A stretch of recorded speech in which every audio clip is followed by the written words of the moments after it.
Welcome to DM Guy Spoon. This is my channel. I'll be going over a little bit about myself and what I do on this channel in the course of this video. Um, my name is Spoon. The handle I go by online for my business is DM Guy Spoon, standing for Dungeon Master, though depending on the role-playing system, they call them different things. In White Wolf, they call them the storyteller. In other games, it's game master or things such as that. But since I started with D&D, I decided to go with DM for my handle. I've been role playing for about 26 years. I started in AOL chat rooms back when AOL first started. Also, ICQ chat rooms, which was intense because doing text based role playing online like that in a chat room, the chat is going so fast that you have to like quickly respond. So I think it made me a better role player because I had to think quickly on my feet. I couldn't really take time to think about what I was doing. I just had to reactionary jump in to get the next post in. Um, so I started role playing tabletop at the start of D&D 3.0, which then evolved to 3.5, and I played that system for years, a very long time. Um, Loved that system. Maybe it was a little crunchier than I really wanted it to be, but that's what a lot of people love about that system.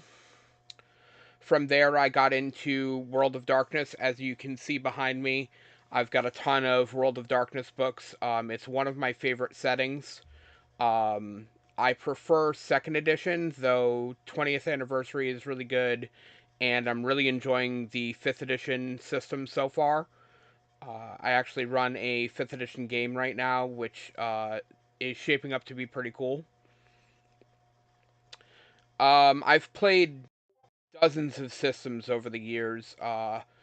I like to collect role playing games, even if I don't get to play all of them, which is unfortunate, but I try. Uh, I'm really not super picky when it comes to role playing games. As long as I enjoy the theme of the game and I feel like I can make a cool story, I will work around janky mechanics as I need to. Not every role playing game is very intuitive when it comes to the rules or clear, and sometimes you have to make a little bit of a workaround to make them work the way that you want them to. But that's the cool thing about tabletop role playing, in that as the DM, you have the ability to change any rule that you want on the fly if it's not working for your story. And I am always one of those guys that adheres to the rule of cool. If it's cool, if it makes the story better, if it makes your players shine and have an epic moment, I am all about it, even if it stretches or even bends the rule. Uh, I really like to read, though I really haven't had as much time to do so lately.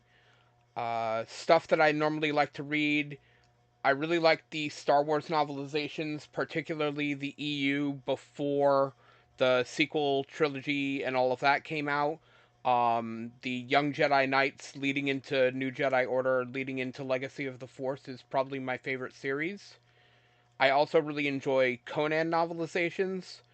Not just the Robert E. Howard ones, but some of the stuff that came afterward as well, I thought was really good. I love a good adventure novel. I really like Harry Potter. Uh, the books were awesome, and they came out at a time that I was in my late teens. I was really into, young adult fiction, and so I kind of latched onto those books. I'm still involved in the fandom, even though, there's some pushback going on with, what J.K. Rowling has said and all of that, but I firmly believe that, the fandom belongs to the fans. I also enjoy other young adult fiction. You can make fun of me all you want, but I like Twilight. I thought those books were entertaining, even though they have some serious flaws to them. Um, yeah, I like classics. My favorite book of all time is The Count of Monte Cristo. I, through role playing and reading and liking all of those things, I am also a writer. Not only do I write role playing games, I've designed a role playing game. I write for my sessions to make good sessions for my players. I also write novels. I've published one, but I've written about 12 of them. The reason I haven't published the others is that self publishing can sometimes be expensive, and there really hasn't been a ton of response for me for the first novel, so I'm not like super motivated right now to publish the others. I mostly write for myself. It's really cool when people read my stuff and they like it, but mostly it's just to get the ideas out of my head. I am really into gaming. Not so much video games. I haven't really sat down and played a video game in probably like 6 or 7 years.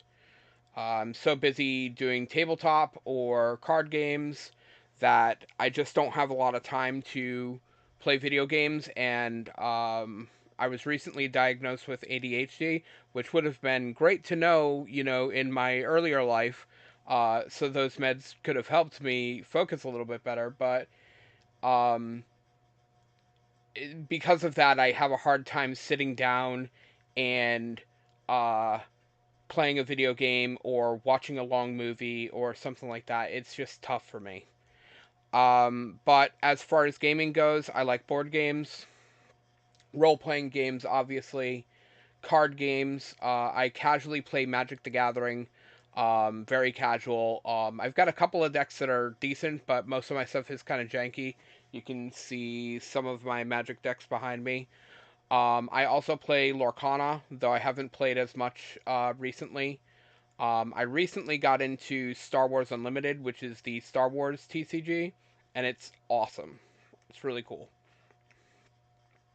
So I've been playing that a lot, collecting the cards, having a good time with that. Not only for the theme, I love Star Wars, but also for the fact that the game mechanics are really cool. What I like about role playing is that I can completely shut my brain off. I can put myself in a character or as the DM into the role of my NPCs, and I can weave a story. And unlike reading a book or watching a movie, I have control over what happens with my character.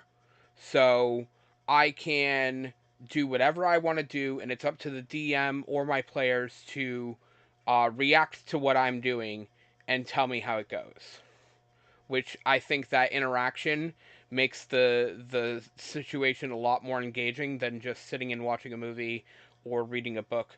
Because while a book can be well written and a movie can be well written, and they can draw you in and put you in that world, it's a lot easier for that to happen if you have an investment in that world and you can go ahead and do what you want to do to affect that world.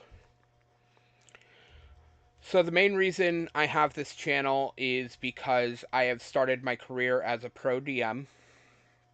What that means is that I have been offering my services on the Start Playing website. I have a bunch of games listed. I'm trying to run up to 9 games a week. I'm currently running 5. Um, there's a little bit of pushback in the community about pro DMing, where some people think that, role playing games were meant to just be fun between you and your friends, and that money should never come into play with those things. And I understand that argument, but I'm going to make a counter argument in that your GM or DM is likely putting 3 to 4 hours per session in prep. And while it's cool to sit around with your friends and to offer them an experience just around the table, maybe have a couple of sodas and some snacks. As I get older, I realize that my time has value, and that 3 hours of prep time should be accounted for in the game time as well. So that's a total of 6 hours if I'm gaming for three. And 6 hours in a day when, you have other adult responsibilities to do. You've got chores, maybe you have to go to work, um, anything else. 6 hours adds up really fast. And it's also been a thing that has started in the recent years where a lot of brick and mortar game stores will charge players to play. My local store, TJ's Cafe and Games, charges a $10 cover. $5 of that goes back to you for food and snacks at the cafe, and then $5 of that goes to the DM. So the DMs are compensated, the players are charged. It works out pretty well. My fee currently online is $20 per session. Start playing takes a cut of that, and then I take the rest from the players, and that keeps me afloat and allows me to do this full time. The thing that I really like about pro DMing is, as I am paid and employed by you to run games for you, I am incentivized to be on my best game and to provide the best service possible for you, because if I don't, you might drop from the campaign or you might leave me a bad review, and neither of those are things that I want to happen. I want to have full games with at least 3 to 6 players. I want to keep those campaigns going, and at the end of that campaign, I want you to sit there and say, man, that was a great campaign. I see what he's running next. And the other thing is that um, I've realized that players, when they are paying to play, are more invested in the game and more on their game to play. I mean, everyone who's role played has had those sessions where, it just evolves into a bunch of jokes around the table, which is a-okay. Happens all the time. I've had some of those sessions where, you know, playing with my friends in high school, it just was tons of, memes about what was happening in the game, which is great. But if you're paying for the experience, that's probably not what you're looking for, and you're not going to feel rewarded if that's what's happening. So the players now know that I'm paying $20 a session to be here. I want to play the game that I signed up for, and I want to be on task, be ready on my turn, take my turn, uh, be invested in the story, and I think it makes a better experience for everybody all around. In closing, the goal for my channel is obviously to self promote my games that I am running online on Start Playing. I'll put a link in the description down below, as well as links to my socials, which you can also get off of my main page on YouTube. Um, I'm also going to be posting reviews of game systems that I have and that I've played. Tell you what I like or dislike about them. I'm going to do a little bit of that. I am also going to do a couple of DM workshops and tell you my approach to DMing and give you some tips and tricks, either if you're a starting DM or if you're just looking to switch things up a little bit and get a little bit more experience. The last thing I'm going to do is I am currently wiring one of the rooms at the game store so that I can do recorded sessions, and I was going to write a campaign for that and start recording sessions for it, kind of like a Critical Role or something like that. And I think that would be really fun and help promote myself. So thank you for coming to my channel. Thank you for watching my video. If you like my video and you like my other videos, go ahead and hit subscribe. And I think I'll see you at the next one.